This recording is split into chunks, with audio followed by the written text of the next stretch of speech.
A special thank you to each of our subscribers who make this channel possible. Here's today's story. In a bold move that has sparked considerable debate, the White House has initiated an internal review of several prominent museums under the Smithsonian Institution, aiming to align their narratives with what it terms American exceptionalism. This review was formally announced in a letter directed to the Smithsonian's Secretary, Lonnie Bunch, and signed by key officials from the Office of Management and Budget. The directive comes on the heels of an executive order signed by President Trump back in March, which seeks to eliminate what the administration perceives as divisive or ideologically driven language from museum exhibits. The timing of this initiative is particularly notable, as it coincides with the upcoming 250th anniversary of the Declaration of Independence, a milestone the administration appears keen to celebrate in a manner that reflects its political ethos. The White House's letter outlines a plan to scrutinize content across 8 specific museums, including the National Museum of African American History and Culture, which has been criticized by Trump for allegedly promoting divisive, race-centered ideology. Other institutions under review include the Air and Space Museum, the Museum of American History, and the National Portrait Gallery. The review is expected to extend to more museums in the future, indicating a potentially sweeping impact on the Smithsonian's operations. As part of the review, museum staff will be required to submit information pertaining to exhibit content, future exhibition plans, collections, and internal processes within the next 30 days. The White House has set a timeline of 120 days for museums to begin making content corrections, which involves replacing any language deemed divisive or ideologically driven with descriptions that are historically accurate and constructive.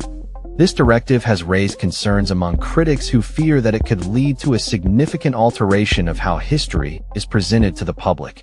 In response to the White House's announcement, the Smithsonian issued a statement reaffirming its commitment to scholarly excellence and factual accuracy in historical presentation. The institution acknowledged the review and expressed its intention to work collaboratively with the White House and Congress while maintaining its dedication to rigorous research and education. The letter from the White House characterizes the review as a collaborative effort intended to empower museum staff rather than interfere with their daily operations. However, this assertion is met with skepticism from various quarters, particularly among Democrats who have condemned the initiative as an attempt to impose a singular ideological perspective on cultural institutions. An open letter from 4 Democratic members of the House Administration Committee labeled the review as cowardly and unpatriotic, warning that it threatens to erode the independence of the Smithsonian and reshape it according to the political whims of the current administration.